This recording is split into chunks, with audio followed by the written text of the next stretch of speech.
उत्तर प्रदेश के कन्नौज में हादसे के बाद एक बस में लगी आग में झुलसकर करीब 20 लोगों की मौत हो गई, जबकि 21 लोग इस हादसे में घायल हो गए हैं। हादसे में के बाद जली यात्रियों से भरी बस फर्रुखाबाद से जयपुर जा रही थी, लेकिन कन्नौज के छिबरामऊ में जीटी रोड पर खड़े एक ट्रक से उसकी जोरदार टक्कर हो गई, जिसके बाद दोनों गाड़ियों में भीषण आग लग गई। ये आग इतनी भयंकर थी कि उसने कुछ ही पलों में बस और ट्रक को अपनी चपेट में ले लिया और उससे आग की ऊंची ऊंची लपटें निकलने लगी। हादसे के थोड़ी ही देर बाद पुलिस और फायर ब्रिगेड की गाड़ियां वहां पहुंच गईं और आग बुझाने की कोशिश शुरू की गई। बताया गया कि हादसे के वक्त इस बस में करीब 45 लोग सवार थे, जिनमें कुछ लोग आग लगने के बाद खिड़कियां तोड़कर बस से बाहर निकलने के दौरान घायल हुए हैं।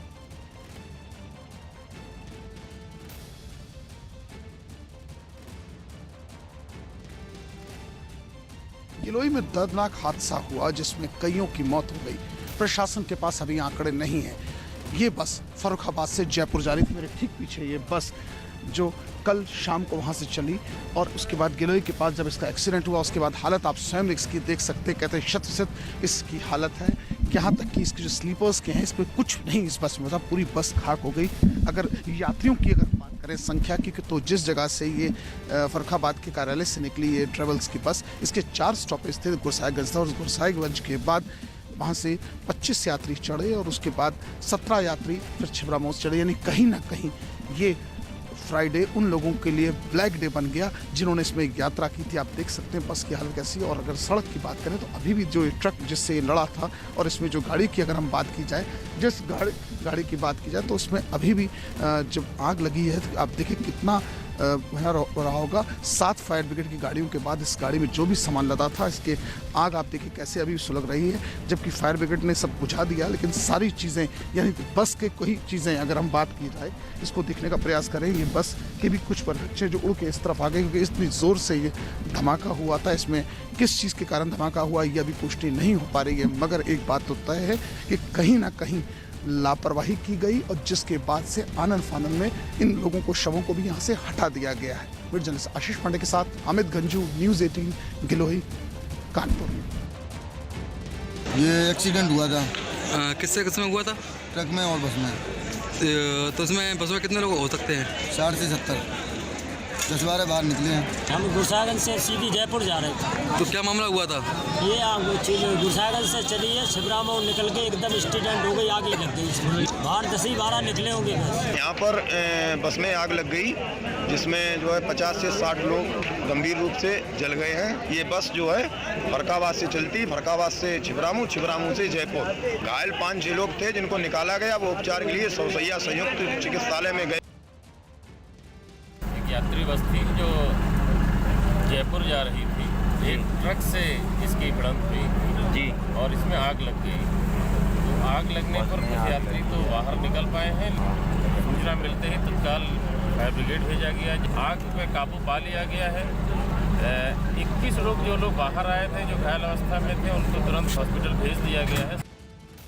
वहीं उत्तर प्रदेश के सीएम योगी आदित्यनाथ ने हादसे पर दुख जताया और इसमें मरने वालों के परिवार वालों को मुआवजा देने का ऐलान किया।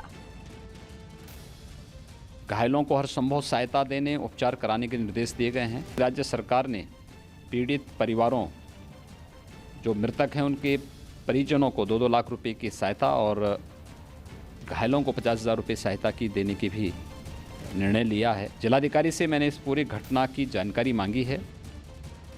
वहीं प्रधानमंत्री मोदी ने भी इस हादसे पर दुख जताया और उन्होंने एक ट्वीट किया। उन्होंने अपने ट्वीट में लिखा कि उत्तर प्रदेश के कन्नौज में हुए भीषण सड़क हादसे के बारे में जानकर अत्यंत दुख पहुंचा है। इस दुर्घटना में कई लोगों को अपनी जान गंवानी पड़ी है। मैं मृतकों के परिजनों के प्रति अपनी संवेदनाएं प्रकट करता हूं और घायलों के शीघ्र स्वस्थ होने की कामना करता हूं।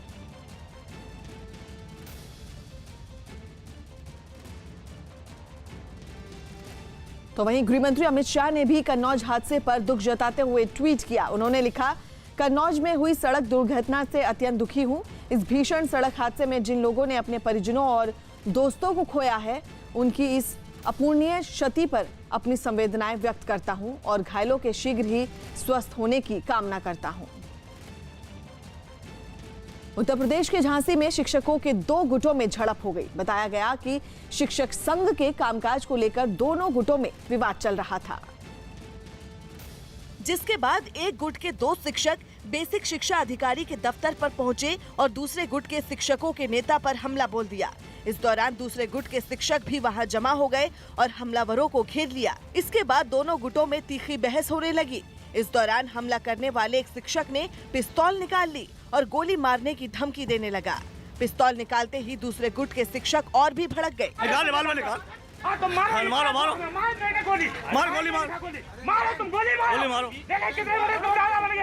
कुछ शिक्षकों ने पिस्तौल ताने हुए शिक्षक को पकड़ने की कोशिश की, लेकिन वो पिस्तौल लहराता हुआ थोड़ी दूर चला गया, जबकि उसका एक साथी घिर गया।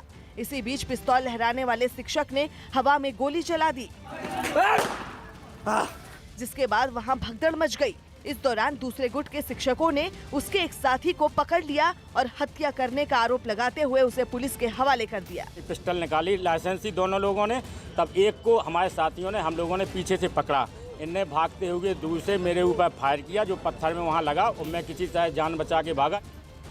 अमेरिका के टेक्सास में एक तेज रफ्तार बाइक सवार पर हिरण ने अचानक झपट्टा मार दिया। हादसे के वक्त वहां एक जंगली इलाके में बाइक रेस चल रही थी, लेकिन जैसे ही बाइक सवार पेड़ों के पास पहुंचा, वहां मौजूद हिरण ने उस पर छलांग लगा दी। इससे पहले एक बाइक सवार वहां रफ्तार के साथ ऊबड़ खाबड़ जंगली रास्ते से गुजरता दिखा। तभी पीछे से आ रहा उसका साथी रेसर ओवरटेक करते हुए उससे आगे निकल गया, लेकिन जैसे ही कुछ मीटर आगे बढ़ा, झाड़ियों के पीछे छिपे एक हिरण ने अचानक उस पर झपट्टा मार दिया। हिरण के कूदने की वजह से बाइक सवार नीचे गिर पड़ा और हिरण के साथ काफी दूर तक घिसटता चला गया, जबकि उसकी बाइक भी कलाबाजी खाते हुए दूर जा गिरी। हालांकि हिरण फौरन ही उठ खड़ा हुआ और वहां से भाग गया, जबकि बाइक सवार को भी ज्यादा चोटें नहीं आई और वो उठने की कोशिश करने लगा। इस दौरान उसके दूसरे साथी रेसर भी वहां पहुंच गए, जिसके बाद बाइक सवार लंगड़ाते हुए अपनी बाइक के पास पहुंचा और उस पर दोबारा सवार हो गया। जापान की राजधानी टोक्यो में रोबोटिक कुत्तों के लिए एक कैफे की शुरुआत की गई। खास तरह के इस कैफे में इन रोबोटिक कुत्तों और उनके मालिकों के लिए कई तरह के इंतजाम किए गए, जहां कई लोग अपने रोबोटिक कुत्तों के साथ पहुंचे। इस दौरान ये नकली कुत्ते वहां एक दूसरे के साथ खेलते हुए नजर आए। कैफे में मौजूद लोग अपने रोबोटिक कुत्तों को दुलारते हुए भी दिखे। कई तरह के सेंसर से लैस ये कुत्ते भी अपने मालिक के इशारों का जवाब देते नजर आए। एक रोबोटिक कुत्ता तो गेंद के साथ ठीक असली कुत्तों जैसा खेलता दिखा। कुत्तों की तरह दिखने वाले इन रोबोट को सोनी कंपनी ने बनाया है, जो काफी हद तक असली कुत्तों के जैसा ही बर्ताव करते हैं। इस कैफे में हर रविवार का दिन रोबोटिक कुत्तों और उनके मालिकों के लिए तय किया गया है, जहां वो एक दूसरे के साथ मिलजुल सकेंगे। जम्मू कश्मीर में सेना की मुस्तैदी की वजह से आतंकी किसी वारदात को अंजाम नहीं दे पा रहे हैं और इसी बौखलाहट में इन आतंकी संगठनों ने अब आम लोगों को धमकाने की कोशिश शुरू कर दी है। इसी के तहत शोपियां में आतंकी संगठन हिजबुल मुजाहिदीन दीवारों पर पोस्टर चिपका रहा है, जिनके जरिए लोगों को अपने बच्चों को सेना और पुलिस के स्कूलों में नहीं भेजने की चेतावनी दी गई है। इतना ही नहीं, हिजब ने इन पोस्टरों के जरिए लोगों को रात के वक्त घरों से बाहर नहीं निकलने की भी धमकी दी है। जेएनयू हिंसा मामले में केंद्र ने विश्वविद्यालय के छात्रों की कुछ मांगे मानी, लेकिन वीसी को नहीं हटाया। 5 जनवरी की रात जेएनयू कैंपस में जो हिंसा हुई थी, उसके लिए छात्र वाइस चांसलर पर लापरवाही का आरोप लगा रहे हैं। यही नहीं, एक दिन पहले छात्रों ने वीसी को हटाने के लिए प्रदर्शन भी किया था, जिसके बाद लगातार दूसरे दिन जेएनयू छात्र संघ के प्रतिनिधियों और शिक्षा सचिव अमित खरे की बैठक हुई। इस बैठक में यूजीसी के अधिकारी भी शामिल थे। इस दौरान छात्रों ने वीसी को हटाने समेत अपनी कई मांगे शिक्षा सचिव को बताई, जिसके बाद ये तय हुआ कि जेएनयू के छात्रों को हॉस्टल का सर्विस और यूटिलिटी चार्ज नहीं देना होगा। That we have discussed with UGC and the appropriate modality will be worked out. Chairman was with me for a long time, Chairman UGC. We will work out the modality for the additional service. हालांकि JNU छात्र संघ की अध्यक्ष आयशी घोष को अभी भी इससे जुड़े सर्कुलर का इंतजार है। साथ ही वो वाइस चांसलर को हटाने की मांग से भी टस से मस नहीं हुई। पिछले 4 साल में जो जेएनयू कैंपस ने फेस किया है वाइस चांसलर की वजह से, the MHRD should take immediate cognizance of it and take a step immediately to remove the vice chancellor. जबकि केंद्र सरकार ने छात्रों की वीसी को हटाने की मांग को नहीं माना है, लेकिन खबर है कि कैंपस में मारपीट की घटना के बाद छात्रों ने वीसी के खिलाफ जिस तरह से गुस्सा जताया, उस पर केंद्र सरकार ने सख्ती दिखाई। यही नहीं, छात्रों से मुलाकात करने से पहले शिक्षा सचिव अमित खरे खुद वाइस चांसलर से मिले। इस मुलाकात के बाद जब एम जगदीश कुमार बाहर आए तो उन्होंने छात्रों के लिए जो नर्म रुख दिखाया, उससे इस बात के संकेत मिल गए कि MHRD से उन्हें कड़ा संदेश मिला है। The JNU administration has been very flexible and we would like to help every student to continue their academic goals. एक दिन पहले भी शिक्षा सचिव और JNU के छात्रों के बीच बैठक हुई थी, जिसमें ये साफ कर दिया गया था कि JNU के VC एम जगदीश कुमार को नहीं हटाया जाएगा, क्योंकि केंद्र का मानना है कि VC को हटाने से नहीं बल्कि असल मुद्दों पर ध्यान देने से विवाद सुलझेगा। और इसीलिए सरकार ने JNU के छात्रों से हड़ताल वापस लेने की अपील की। हालांकि चर्चा के ये भी है कि बीजेपी नेता मुरली मनोहर जोशी के VC को हटाए जाने की मांग के बाद सरकार ने तीखे तेवर दिखाए हैं। इसलिए शिक्षा सचिव ने एम जगदीश कुमार से 2 बार मुलाकात की और मामले को नहीं सुलझा पाने के लिए उन्हें फटकार भी लगाई। पिछले साल नवंबर में JNU के छात्र हॉस्टल की फीस बढ़ाने के खिलाफ सड़कों पर उतर आए थे, जिनके बाद खबर आई कि समझौते का एक फॉर्मूला तय किया गया, जिसके तहत छात्रों से केवल बढ़ी हुई हॉस्टल फीस ली जाती और यूटिलिटी चार्ज का भुगतान UGC करता। लेकिन छात्रों का आरोप है कि इस फॉर्मूले को लागू नहीं किया गया। हालांकि अब केंद्र सरकार ने इसे लागू करने की पहल कर दी है। ये फैसला 1 महीना पहले ही किया जा चुका था, तो इंतजार किस बात का था? अगर स्टूडेंट्स को वक्त पर ही इसकी जानकारी दे दी गई होती तो शायद इतना बड़ा हंगामा नहीं होता। केन्या के लामू में एक अमेरिकी सैन्य ठिकाने को आतंकियों ने निशाना बनाया। बताया गया कि आतंकी संगठन अल शबाब ने इस हमले को अंजाम दिया, जिसमें एक अमेरिकी सैनिक समेत कुल 3 लोगों की मौत हो गई। जिस जगह पर यह हमला हुआ वहां पूरे इलाके में काला धुआं छा गया। धमाके के बाद आसमान में उठता काला धुआं काफी दूर से नजर आ रहा था, जिसके बाद आसपास रहने वाले लोगों में अफरा तफरी मच गई। हमले के तुरंत बाद वहां मौजूद अमेरिका और केन्या के सैनिकों ने भी मोर्चा संभाल लिया और हमलावरों को मुंहतोड़ जवाब दिया। अमेरिकी सैन्य ठिकाने पर यह आतंकी हमला काफी प्लानिंग के साथ किया गया था। आतंकी संगठन अल शबाब ने एक बयान जारी कर इस हमले की जिम्मेदारी ली। जयपुर में अपनी जमीन बचाने के लिए पिछले 3 दिनों से डटे किसानों ने सरकार से भरोसा मिलने के बाद जमीन सत्याग्रह खत्म कर दिया। राज्य सरकार ने किसानों से बातचीत के लिए अपना एक प्रतिनिधिमंडल उनके पास भेजा था, जिसने उन किसानों से बात की जो जमीन के अंदर धंसकर आंदोलन चला रहे थे। इस आंदोलन में कुछ और लोग भी शामिल थे जो उन किसानों के पास ही बैठे थे। जमीन सत्याग्रह खत्म होने के ऐलान के बाद जमीन में धंसे किसानों के पास की मिट्टी हटाई गई और एक-एक कर सभी किसानों को बाहर निकाला गया। जब तक इसका हल नहीं निकलता है, जेडीए इस स्थान पे नींदड़ जो योजना है, इस नींदड़ योजना में दखल नहीं देगी। जो वर्तमान स्थिति है इसको बनाए रखा जाएगा। सरकार की तरफ से मिले आश्वासन के बाद किसानों ने भी आंदोलन खत्म करने की घोषणा कर दी। निश्चित रूप से जिस सकारात्मक दृष्टि से हमारी यहाँ बातचीत हुई है, हम आंदोलन स्थगित कर रहे हैं। जयपुर डेवलपमेंट अथॉरिटी ने 2013 के किसानों की जमीन एक प्रोजेक्ट के लिए ली थी, लेकिन किसानों को अपनी जमीन का सही मुआवजा नहीं मिल पाने की वजह से इस पर विवाद था। हैदराबाद में नागरिकता कानून के विरोध में MIM नेता असदुद्दीन ओवैसी ने एक रैली निकाली। ओवैसी की इस रैली में हजारों की तादाद में लोग शामिल हुए, जिनमें ज्यादातर लोगों ने तिरंगा ले रखा था, जबकि रैली में शामिल कुछ लोगों ने हाथों में पोस्टर ले रखे थे जिन पर नागरिकता कानून, NPR और NRC के खिलाफ नारे लिखे थे। रैली के बीच रास्ते में खड़ी एक हाइड्रोलिक क्रेन पर लोगों ने तिरंगा लटका दिया, जबकि एक दूसरी हाइड्रोलिक क्रेन पर कुछ लोग चढ़ गए और एक आदमी तिरंगा लहराने लगा। इस दौरान लोगों ने केंद्र सरकार के खिलाफ नारेबाजी भी की। रैली में लोगों की इतनी भीड़ थी कि सड़कें दिखनी बंद हो गईं और सड़क के चारों तरफ तिरंगे ही तिरंगे दिखाई दे रहे थे।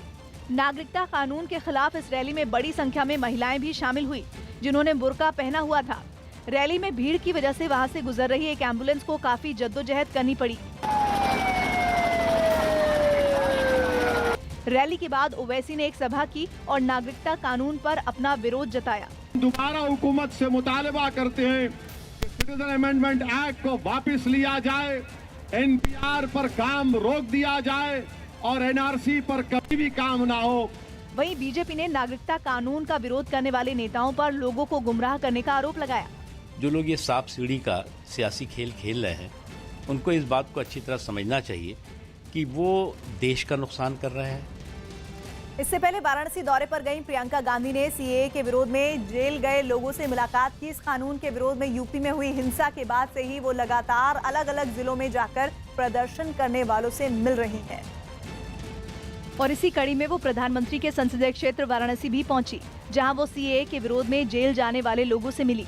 गंगा किनारे हुई इस मुलाकात में कांग्रेस कार्यकर्ताओं के अलावा सामाजिक कार्यकर्ता और बीएचयू के छात्र भी शामिल थे, जिनके साथ प्रियंका गांधी ने सीधा संवाद किया और उनकी आपबीती सुनी। जेलर लगातार आके कह रहे थे कि डीएम का दबाव है, कोई बात मत करिए। इवन कि जो जेल के अंदर के दूसरे कैदी हैं उनसे तक मिलने नहीं दिया जाता था। उस समय जब टीवी पर या कहीं से अखबार की कोई कटिंग मिल गई कि आपने आवाज़ उठाई है, तो एक भरोसा सा हुआ कि कहीं न कहीं हम लोगों की आवाज़ जा रही है। इस दौरान वहां 14 महीने की बच्ची चंपक की मां एकता भी मौजूद थी। चंपक के माता पिता उस वक्त चर्चा में आए थे जब उन्हें वाराणसी में सीएए के विरोध में हुए प्रदर्शन के दौरान गिरफ्तार किया गया था और खुद प्रियंका गांधी ने उनकी रिहाई की मांग करते हुए ट्वीट किया था। मैं उनकी शुक्रगुजार हूँ कि उनके ट्वीट के बाद ही थोड़ा सा एक प्रेशर मुझे लगता है कि देश भर में बना, चंपक के लिए भी, और सबकी तरफ से एक सॉफ्ट आवाज़ आनी शुरू हुई कि चंपक की माँ की रिहाई होनी चाहिए।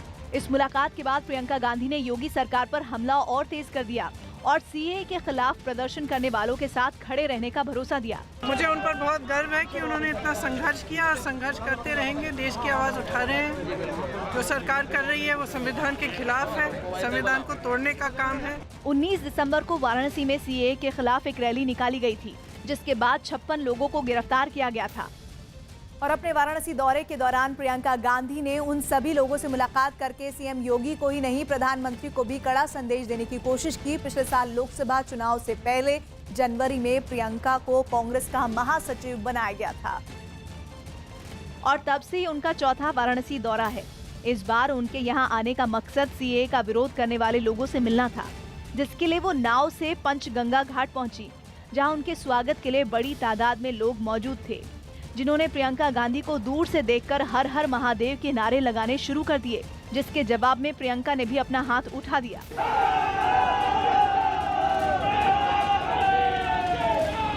नाव से उतरने के बाद प्रियंका गांधी सीधा वहां बने मंदिर में गईं और पूजा की।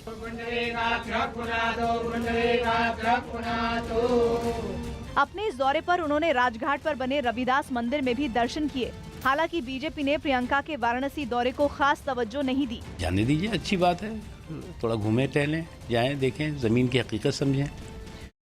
अमेरिका के पेंसिल्वेनिया में एक सड़क हादसे में 5 लोगों की मौत हो गई, जबकि 60 से ज्यादा लोग घायल हो गए। बताया गया कि वहां यात्रियों से भरी एक बेकाबू बस कई फीट ऊंचे पहाड़ से नीचे सड़क पर गिर गई, जिसके बाद वहां से गुजर रहे 3 ट्रक और एक कार भी उसकी चपेट में आ गए। बस से टकराने की वजह से ट्रकों को काफी नुकसान पहुंचा और वो सड़क के किनारे पलट गए, जबकि बस के भी परकशे उड़ गए। हादसे की वजह से कार भी पूरी तरह बर्बाद हो गई। हादसे की जानकारी मिलने के बाद राहत बचाव की टीमें वहां पहुंची और वहां फंसे लोगों को निकालने का काम शुरू किया गया। All of the other people that were taken to hospitals, none of them right now have what we would consider a life-threatening injuries. हादसे की वजह से सड़क पर लंबा जाम लग गया, जिसके बाद हादसे का शिकार हुई गाड़ियों को मशीनों की मदद से हटाया गया और तब जाकर रास्ते को खोला जा सका। देश के कई इलाकों में चल रहे विरोध प्रदर्शन के बीच केंद्र सरकार ने नोटिफिकेशन जारी कर नागरिकता संशोधन कानून को पूरे देश में लागू कर दिया।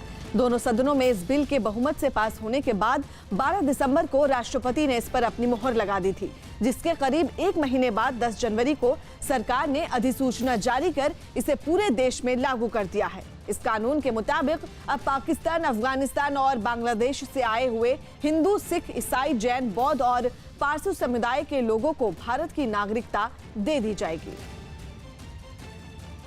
इस कानून से भारत का कोई भी नागरिक प्रभावित नहीं है, न हिंदू प्रभावित है, न मुसलमान प्रभावित है, न सिख प्रभावित है। ये कंफ्यूजन के साथ मुस्लिम समाज को अलग कर दिया, वो गलत है। हमारा बहुत स्पष्ट है, इस देश में जो देश का मुसलमान है वो यहाँ पर कंपल्शन से नहीं रह रहा है, बल्कि कमिटमेंट से रह रहा है। विदेशों में कई बड़े मीडिया संस्थानों ने दावा किया कि अमेरिका को इराक में अपने फौजी ठिकानों पर मिसाइल हमलों की जानकारी कई घंटे पहले ही मिल गई थी। रिपोर्ट में बताया यह भी गया है कि ईरान ने मिसाइल हमलों से ठीक पहले इराक को इसकी जानकारी दी थी। खुद इराक के प्रधानमंत्री आदिल अब्दुल महदी ने भी इस दावे की पुष्टि की। दावा यह है कि इराक से ये जानकारी अमेरिका तक पहुंची, जिसके बाद इन फौजी अड्डों पर मौजूद सैनिकों को अलर्ट कर दिया गया। दूसरी रिपोर्ट के मुताबिक खुद ईरान ने ही यूरोप के किसी देश के जरिए हमले की जानकारी अमेरिका तक पहुंचाई थी। यही नहीं, कहा यह भी जा रहा है कि ईरान ने जानबूझकर अपने हमले को इस तरीके से अंजाम दिया ताकि अमेरिका के सैटेलाइट उसे आसानी से पकड़ लें और उन्हें इस हमले का अंदेशा हो जाए। ईरान ने अमेरिका के 2 फौजी अड्डों पर 22 मिसाइलें दागी थीं, लेकिन इनमें किसी अमेरिकी या इराकी सैनिक की जान नहीं गई और बेहद मामूली नुकसान की रिपोर्ट है। जबकि हमले के बाद सामने आई सैटेलाइट तस्वीरों में अमेरिकी फौजी ठिकानों में कई ढांचों के पूरी तरह तबाह होने के संकेत मिले थे। इसके बाद ही ये कयास लगाए जाने लगे कि ईरान ने जानबूझकर ऐसे टारगेट चुने जहां हमला करने से अमेरिका को कम से कम नुकसान हो और उसके देश में कासिम सुलेमानी की हत्या पर भड़का गुस्सा भी शांत किया जा सके। हिमाचल प्रदेश के किन्नौर में भारी बर्फबारी के बाद ग्लेशियर गिरने का सिलसिला शुरू हो गया है। किन्नौर के टिंकू नाला इलाके में एक ग्लेशियर के नेशनल हाईवे पर गिरने से वहां अफरा तफरी हो गई। बर्फ की चट्टान इतनी बड़ी थी कि उसके आगे बढ़ने में लोगों को दहशत महसूस हो रही थी। पहले तो वहां मौजूद लोग ग्लेशियर को देखकर खुश हुए और मोबाइल फोन से उसकी तस्वीरें खींचने लगे, लेकिन जैसे जैसे ग्लेशियर का सड़क पर खिसकते हुए आगे बढ़ने की तस्वीर सामने आने लगी तो लोग डरते हुए पीछे की तरफ भागने लगे।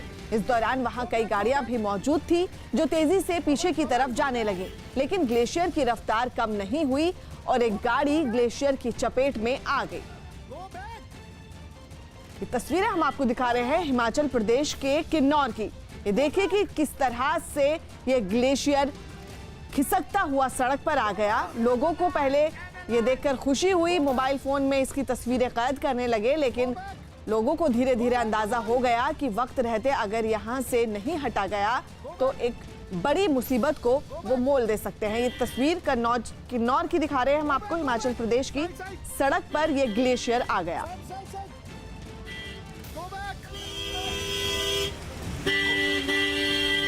चल चल तू, गो बैक। कांग्रेस नेता शोएब इकबाल के आम आदमी पार्टी में शामिल होने के बाद बीजेपी ने दिल्ली के सीएम अरविंद केजरीवाल पर हमला बोला। एक दिन पहले मटिया महल सीट से 5 बार के विधायक शोएब इकबाल अपने बेटे मोहम्मद इकबाल के साथ आम आदमी पार्टी में शामिल हो गए थे, जिसके बाद बीजेपी और आम आदमी पार्टी आमने सामने आ गई। बीजेपी ने कांग्रेस छोड़कर आम आदमी पार्टी में शामिल हुए शोएब इकबाल और उनके बेटे मोहम्मद इकबाल पर हत्या समेत कई वारदातों में शामिल होने का आरोप लगाया। जिस शोएब इकबाल के ऊपर मर्डर, डकैती, रॉबिंग, डेडली वेपन राइटिंग, ये सारे केस लगे हुए हैं, उस शोएब इकबाल को आखिर अरविंद केजरीवाल जी अपने पार्टी में क्यों लेते हैं? वहीं बीजेपी के आरोप पर आम आदमी पार्टी ने भी पलटवार करने में देर नहीं लगाई। 6 साल से आप कह रहे हो कि दिल्ली में एक मर्डरर है और वो 6 साल से खुला घूम रहा है, और आज हम इसलिए उसकी बात करेंगे क्योंकि वो आम आदमी पार्टी में शामिल हो रहे हैं, नहीं तो उसकी बात ही नहीं करते थे हम, तो हमने उसको खुला छोड़ रखा था। जम्मू कश्मीर के ऊंचे इलाकों में हो रही बर्फबारी की वजह से लोगों की परेशानी बढ़ गई है। राजौरी में बर्फबारी की वजह से कई सड़कें बंद हो गई हैं और तापमान माइनस में जाने की वजह से सड़कों पर जमी बर्फ हटाने में प्रशासन को काफी दिक्कतों का सामना करना पड़ रहा है।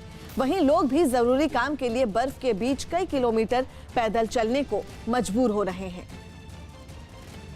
तस्वीरें हम आपको दिखा रहे हैं जम्मू कश्मीर के राजौरी की। ये तस्वीर आप देखिए कि किस तरह से लगातार हो रही बर्फबारी की वजह से पूरा जीवन अस्त व्यस्त हो गया है और लोग खुद ही इस बर्फ को हटाने की कोशिश कर रहे हैं। रास्ता पूरी तरह से जाम हो चुका है। लगातार तापमान भी घटता हुआ नजर आ रहा है माइनस में जाने की वजह से। सड़कें आप देख रहे हैं कि किस तरह से बर्फ से जम गई हैं। बहुत बड़ी परेशानी है यहाँ से। अब लोग कहीं बेचारे दरबदार हैं, कहीं मुसाफिर दूसरे तीसरे थन्ना मंडी रुके हुए हैं, कहीं रजौरी रुके हुए हैं। ये मेन रोड है हमारी, तकरीबन इसमें मसलन बहुत सारी दुनिया आती जाती है इस रास्ते से। इधर बर्फबारी हो रही है, बहुत तंगी हो रही है, सौदा पत्थर खत्म हो रहा है, काफ़ी रोड बंद है, परेशानी है, लाइट नहीं है, कुछ नहीं है, पानी शानी जाम है, कोई पानी शानी कोई नहीं। पाकिस्तान के पेशावर में पुलिस ने सिख युवक रविंदर सिंह की हत्या के मामले में लीपापोती शुरू कर दी। 4 जनवरी उनकी गोली मारकर हत्या की गई थी। हालांकि शव मिलने से पहले घर वालों के पास फिरौती के लिए फोन भी आया था, लेकिन पाकिस्तान की पुलिस ने उनकी हत्या का आरोप उनकी मंगेतर पर ही लगा दिया और दावा किया कि रविंदर सिंह की मंगेतर प्रेम कुमारी रिश्ता तोड़ना चाहती थी, जिसके लिए वो तैयार नहीं थे, तो उनकी मंगेतर ने 7 लाख रुपए देकर हत्या करवा दी। हालांकि रविंदर सिंह के घर वालों का दावा है कि उनकी फरवरी में शादी होनी थी और खरीदारी करने वो घर से निकले थे। बाद में घर वालों के पास अज्ञात बदमाशों ने फिरौती के लिए फोन किया, जिसकी सूचना पुलिस को दी गई और अगले दिन रविंदर का शव पेशावर के पास मर्दान कस्बे में मिला था। लेकिन पाकिस्तान पुलिस का दावा है कि हत्यारों ने ध्यान भटकाने के लिए रविंदर के घर वालों को फिरौती के लिए फोन किया था। रविंदर सिंह के भाई का नाम गुरमीत सिंह है, जो पाकिस्तान में सिख समुदाय से ताल्लुक रखने वाले पहले टीवी एंकर हैं और इस हत्याकांड को पाकिस्तान में अल्पसंख्यकों पर हो रहे अत्याचार के तौर पर देखा जा रहा है। इसलिए शक है कि सिखों के उत्पीड़न का सच छिपाने के लिए पाकिस्तान ने हत्या की जांच के नाम पर लीपापोती की। भारत सरकार ने देश की सीमाओं को और मजबूत करने की योजना बनाई है। इस योजना को पूरा होने में करीब 5 साल का वक्त लगेगा, जिसके तहत भारत पाकिस्तान और भारत बांग्लादेश बॉर्डर पर आधुनिक फेंसिंग लगाई जाएगी। इन सीमाओं पर लगाई जाने वाली फेंसिंग में इस तरह के मेटल का इस्तेमाल किया जाएगा जिस पर ना तो मौसम का असर होगा और ना ही उसे काटा जा सकेगा। पायलट प्रोजेक्ट के तौर पर इसे अभी असम के सिलचर में भारत बांग्लादेश सीमा पर लगाया जा रहा है।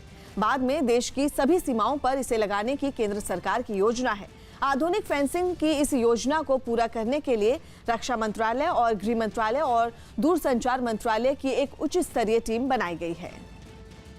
न्यूजीलैंड की एक कंपनी ने पानी पर बैटरी से चलने वाली इलेक्ट्रिक बाइक पेश की। इस इलेक्ट्रिक बाइक को अमेरिका के लास वेगस में चल रहे कंज्यूमर इलेक्ट्रॉनिक शो 2020 में पेश किया गया, जिसे पैडल मारकर आसानी से पानी पर चलाया जा सकता है।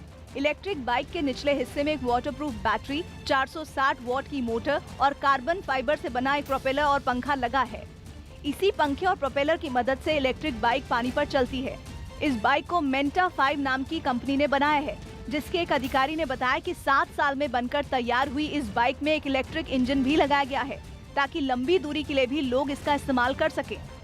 5 years of research and development, it was all manual, but we wanted to extend the ride time and open the market to a wider pool of people.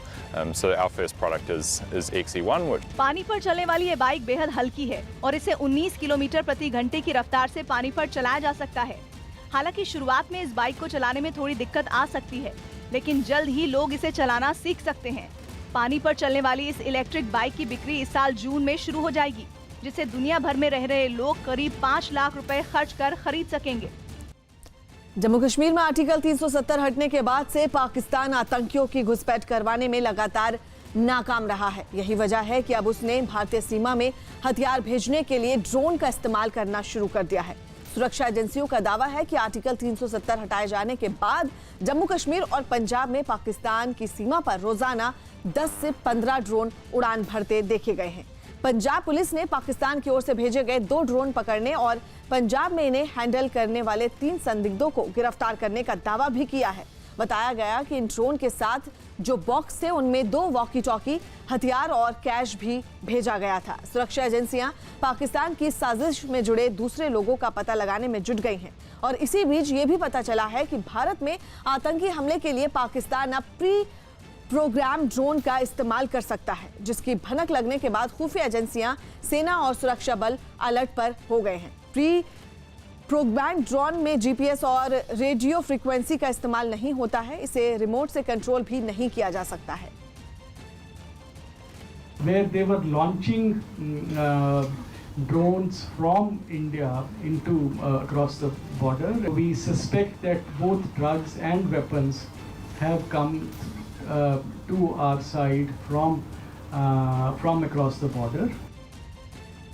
Punjab police ने पाकिस्तान की एक बड़ी साजिश का खुलासा किया है, जिसके तहत भारत में बैठे हैंडलर भारत से ड्रोन को पाकिस्तान भेजा करते थे और ड्रोन से ही पाकिस्तान की तरफ से हथियारों और ड्रग्स की सप्लाई को भारत भेजा जाता था।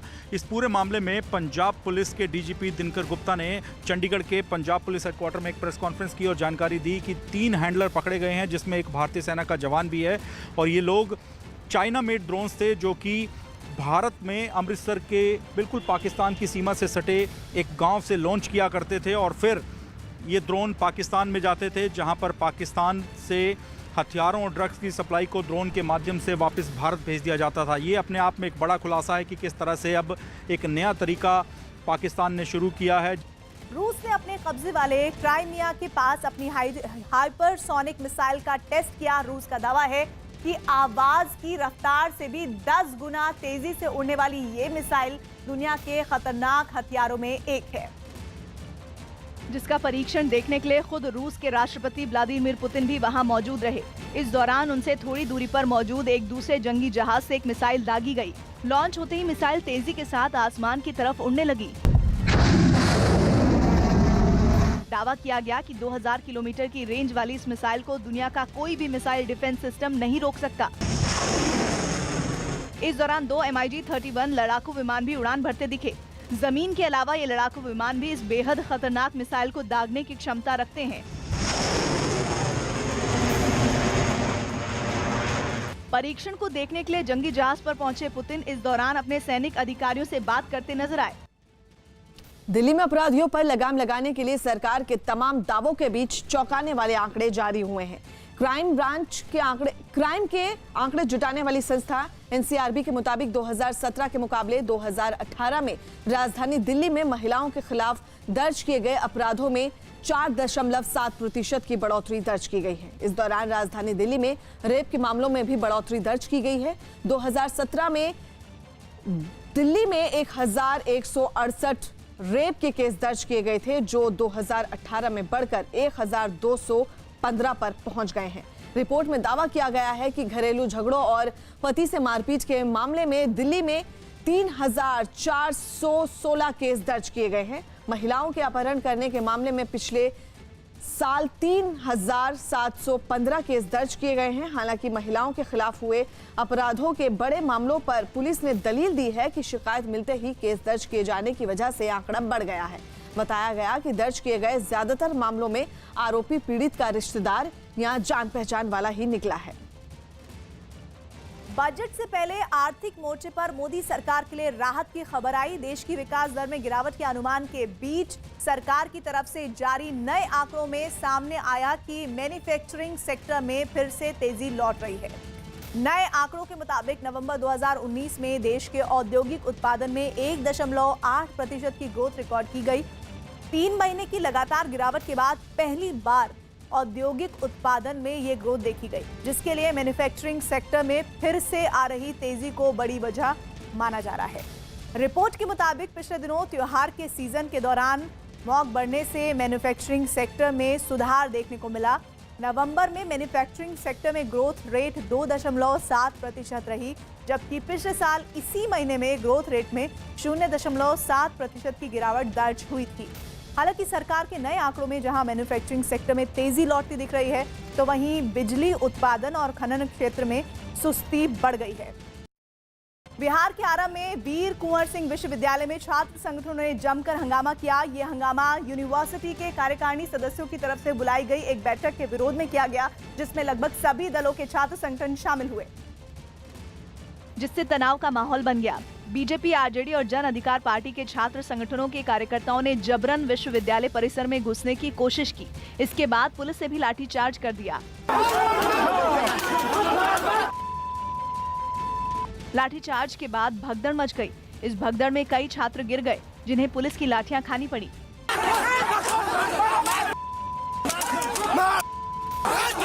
पुलिस ने हंगामा करने वाले छात्र संगठनों के कार्यकर्ताओं को दौड़ा कर पीटा। कुछ को हिरासत में भी ले लिया गया। लाठीचार्ज के बाद विश्वविद्यालय परिसर में तनाव का माहौल बन गया। दावा है कि कई छात्रों ने तो अंदर घुसकर तोड़फोड़ भी की, जिससे विवाद काफी बढ़ गया। छात्र संगठनों ने विश्वविद्यालय के कार्यकारिणी सदस्यों की बैठक का विरोध इसलिए किया क्योंकि वो दाखिले की फीस कम करने की मांग कर रहे थे। इसके अलावा उनकी मांग है कि इंजीनियरिंग और मेडिकल जैसे कोर्स की सीटें बढ़ाई जाएं, लेकिन विश्वविद्यालय ने इन मांगों पर चुप्पी साध रखी है, जिसके विरोध में छात्र संगठनों ने हंगामा किया। छात्र संगठनों के इस हंगामे में कई पुलिस वाले घायल भी हो गए। वहीं कई छात्रों को भी पुलिस के लाठीचार्ज में चोट आई, जिसके बाद उनका गुस्सा फूट पड़ा। वीडियो के बंद हुआ, आप लोग देख लीजिए। इस पूरे हंगामे में छात्र संगठनों के कार्यकर्ताओं ने कुलपति के इस्तीफे की मांग की और उन पर छात्रों के भविष्य से खिलवाड़ का आरोप लगाया। छात्र अधर में है, छात्र हैं जो LLB के छात्र हैं, जो अपने भविष्य को लेकर चिंतित हैं, इसलिए यहाँ विश्वविद्यालय का घेराव करने आए। चीन के हार्बिन शहर में हर साल की तरह इस बार भी international ice and snow festival की धूमधाम से शुरुआत की गई। बर्फ के इस थीम पार्क को तैयार करने के लिए करीब 10,000 कलाकारों ने 15 दिन तक मेहनत की। जिसे पूरी तरह से तैयार होने के बाद लोगों के लिए खोल दिया गया। इस दौरान बर्फ से बने इस थीम पार्क को खूबसूरत रोशनी से सजाया गया। इसके साथ ही वहां शानदार आतिशबाजी भी की गई। इस थीम पार्क में बर्फ से कई ऊंची इमारतें और महल बनाए गए। इसके अलावा वहां बर्फ से ही कई खूबसूरत कलाकृतियां भी बनाई गई। बर्फ से बने इस खूबसूरत शहर को देखने के लिए वहां बड़ी तादाद में सैलानी भी पहुंचे, जो जमकर मस्ती करते नजर आए। Yeah, we really like it. Yeah, it's magnificent. कई सैलानी बर्फ पर फिसलने वाली साइकिल की सवारी करते दिखे। इस थीम पार्क के लिए पास ही की एक जमी हुई नदी से बर्फ को लाया गया, जिसे पहले बड़े बड़े टुकड़ों में काटा गया और फिर बाद में आपस में जोड़कर एक आकार दिया गया। इस दौरान कलाकारों ने -20 डिग्री तक के तापमान में काम किया।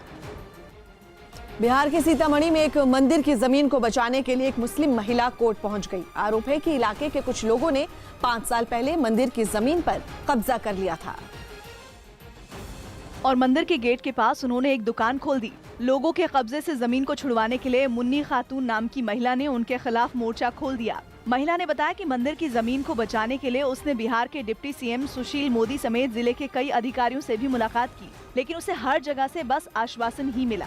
हम चाहते हैं कि जब राम मंदिर का फैसला आया है कि रामलला का जो है वो रामलला को मिलना चाहिए, तो मेरा भी यही कहना है जो महावीर जी का है, मेरे बउआ हनुमान जी का है, उनको मिलना चाहिए। महिला ने धार्मिक न्यास बोर्ड से भी शिकायत करने और वहां से भी कोई मदद नहीं मिलने का दावा किया, जिसके बाद उसने कोर्ट का दरवाजा खटखटाया। अगल बगल के लोगों ने उसको अतिक्रमण कर चुका है और लाख करने के बाद भी वो अतिक्रमण खाली नहीं किया, जिसके लेके कुछ आपस में विवाद भी हुआ। मंदिर की देखरेख अभी पूरी तरह से महिला ही कर रही है। मंदिर के कोने में ही वो नमाज भी पढ़ती नजर आई। महिला ने जमीन पर कब्जा करने वाले लोगों पर उसे जान से मारने और लगातार केस वापस लेने की धमकी देने का आरोप लगाया। हिमाचल में बर्फबारी का दौर तो थम गया, लेकिन लोग अब भी बिजली और पानी के संकट से जूझ रहे हैं। कई जिलों में तो हालात बेहद खतरनाक हैं। सड़कें और नेशनल हाईवे बंद होने से कई इलाकों का संपर्क भी कट चुका है और कई ऊंचे पहाड़ी इलाकों में पर्यटकों के फंसे होने की खबर है, जिन्हें बचाने के लिए प्रशासन की तरफ से रेस्क्यू ऑपरेशन चलाया जा रहा है। लाहौल स्पीति में तो 80 से ज्यादा लोगों की जान बचाई गई। हेलीकॉप्टर की मदद से इन लोगों को निचले इलाकों में लाया गया। हालांकि इनमें कई लोगों की हालत नाजुक बताई गई। प्रशासन के सामने सबसे बड़ी चुनौती बंद पड़े रास्तों को खुलवाने की है। ज्यादातर इलाके ऐसे हैं जहां बर्फ की 6 से 7 इंच मोटी परत जमी है। यही नहीं, बर्फबारी की वजह से पिछले 3 दिनों से 5 नेशनल हाईवे भी प्रभावित हैं। ऊपर से कई इलाकों में बत्ती गुल है और पीने के पानी की समस्या भी गंभीर हो गई है। प्रदेश में हुए भारी हिमपात से जो है बहुत सारे स्थानों पर बिजली की समस्या खड़ी हो गई है। ये जानकारी बिजली बोर्ड की तरफ से मिली है कि प्रदेश में 2000 से ज़्यादा जो है ट्रांसफार्मर जो है ठप पड़े हुए हैं। जो लाइनें हैं बड़ी और छोटी सैकड़ों लाइनें टूट गई है। सरकार ने अब तक 800 से ज्यादा ट्रांसफार्मर खराब होने की बात मानी है। इससे सैकड़ों गाँव में बिजली नहीं है, सड़कें बंद हैं, इसलिए इन इलाकों में बिजली विभाग के कर्मचारियों को पहुंचने में भी मुश्किल पेश आ रही है। इस वक्त हम छोटा शिमला में है। ये पेड़ आपको दिखाना चाहते हैं कि ये किस तरह से टूटा है और इसी के चलते शिमला पुलिस ने अलर्ट जारी किया है कि समय रहते जो है अपने घरों तक लोग पहुंच जाएं। बिजली की सप्लाई के साथ पीने के पानी के लिए भी पहाड़ों पर खूब संघर्ष हो रहा है। जिन पाइपलाइनों से लोगों के घर सरकार पानी पहुंचाती है, उनमें पानी जम चुका है और पानी जमने से लोग परेशान। पर्यटक जरूर बर्फबारी देखकर खुश हैं, लेकिन कई होटल ऐसे हैं जहां बिजली और पानी दोनों नहीं होने से मुसीबत बढ़ गई है। हमारा जो पानी है, बिजली है, सड़क है, अभी तक पूरी तरह बंद है और जो मेन रोड है अभी तक वही खुल नहीं रहे हैं। इसके अलावा पर्यटकों के लिए शिमला से भी निकलना मुश्किल हो रहा है, क्योंकि बर्फ जमने से सड़कों पर फिसलन बढ़ गई है और हादसों का भी डर बना हुआ है। मैं आपको दिखाना चाहूंगी किस तरह से बर्फबारी के बाद जो कोहरा है रास्ते में यहाँ पर जम गया है और लोग किस तरह से बचते बचाते इस पर से चल रहे हैं, क्योंकि इसके अलावा और कोई रास्ता नहीं है जहाँ से रोड तक पहुँचा जा सके। मौसम विभाग के मुताबिक हिमाचल में भले ही बर्फबारी का दौर थम गया हो, लेकिन अगले 48 घंटे में फिर से हालात बिगड़ सकते हैं। उत्तराखंड के अलग अलग हिस्सों में भी भारी बर्फबारी की वजह से पहाड़ बर्फ की चादर से ढक गए। नैनीताल समेत राज्य के कई हिस्सों में रिकॉर्ड बर्फबारी दर्ज की गई, जिसकी वजह से नैनीताल में नैनी झील और उसके आसपास के पूरे इलाके में बर्फ ही बर्फ दिखाई पड़ी। मल्ली ताल में बनी पार्किंग और मैदान बर्फ से भर गए, जबकि हर इलाके में बर्फ जमा होने से माल रोड समेत पूरे शहर में गाड़ियों की आवाजाही भी रोक दी गई। नैनीताल में हुई बर्फबारी का अंदाजा इसी बात से लगाया जा सकता है कि नैनी झील में खड़ी नावों पर भी बर्फ जम गई बोट हाउस क्लब में भी बर्फ की चादर बिछी दिखी। वहाँ रखी कुर्सी और मेज भी बर्फ से ढक गए। हालांकि भारी बर्फबारी से नैनीताल पहुंचे पर्यटकों के चेहरे खिल गए और वो बर्फबारी का मजा लेने सड़कों पर उतर गए। मल्ली ताल समेत नैनीताल के अलग अलग इलाकों में पर्यटक बर्फ से खेलते नजर आए। बहुत एंजॉय कर रहे हैं, बहुत मजा आ रहा है। बस हम यही देखने आए थे, हमारा सपना पूरा हो गया, पूरी बर्फबारी देखनी थी। नैनीताल में रहने वाले लोगों ने दावा किया कि कई सालों के बाद वहाँ इतनी भारी बर्फबारी हुई। हमारे बचपन की सारी यादें ताजा हो गई हैं। मतलब इतनी ज्यादा बर्फबारी हुई है इस साल, बहुत सालों बाद। लेकिन भारी बर्फबारी कई इलाकों में मुसीबत लेकर भी आई। पिथौरागढ़, गंगोत्री और चमोली समेत प्रदेश के कई इलाकों का संपर्क टूट गया, जिसके बाद सड़कों को खोलने के लिए बर्फ हटाने वाली मशीनों को लगाया गया। देहरादून से त्यूनी समेत दूसरी जगहों को जाने वाली सड़कों पर कई पर्यटक फंस गए, जिसके बाद सड़कों से बर्फ हटाने की कोशिश तेज कर दी गई। जबकि पिथौरागढ़ के कई इलाकों में सड़कों पर जमा हुई बर्फ की मोटी चादर हटाने के लिए जमीन खोदने वाली मशीन की मदद ली गई। उत्तरकाशी में तो बर्फबारी की वजह से कई पेड़ भी टूटकर सड़कों पर गिर गए, जिन्हें मशीन की मदद से हटाया गया। बर्फबारी की वजह से बंद पड़े गंगोत्री हाईवे को खोलने में भी कर्मचारियों को काफी मुश्किल का सामना करना पड़ा।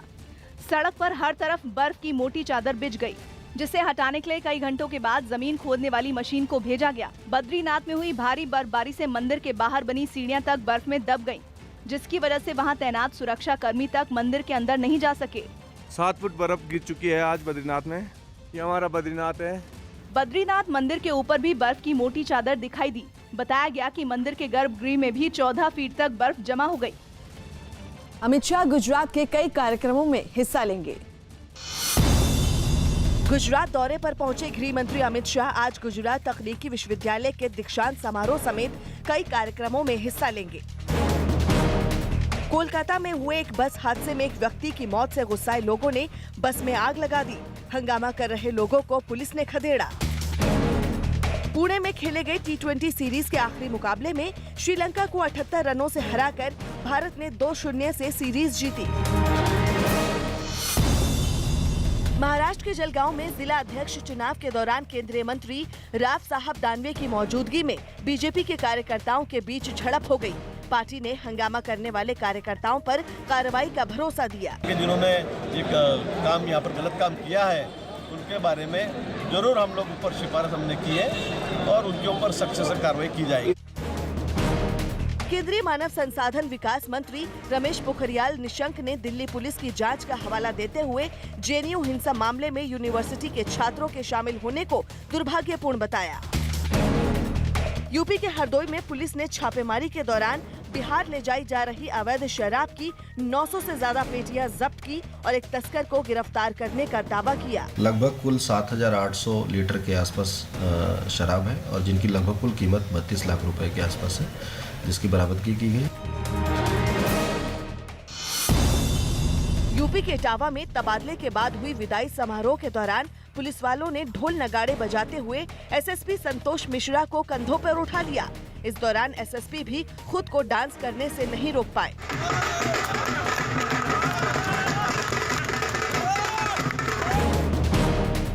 यूपी के आगरा में पुलिस थाने में एक लावारिस महिला की तेरवी की गई।